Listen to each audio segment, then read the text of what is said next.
மாதிரியே எருசலேம் அழிஞ்சிச்சு.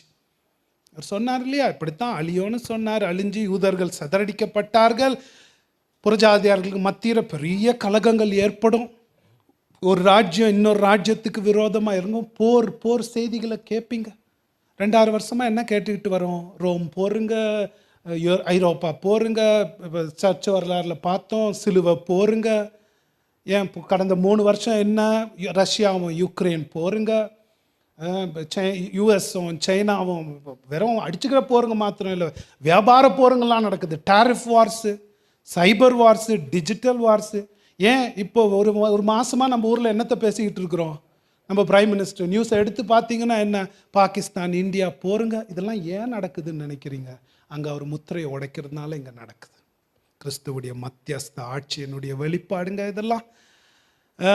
ஜனங்கள் பயத்தோடு கலகத்தோடு அரசியல் கலங்கத்தோடு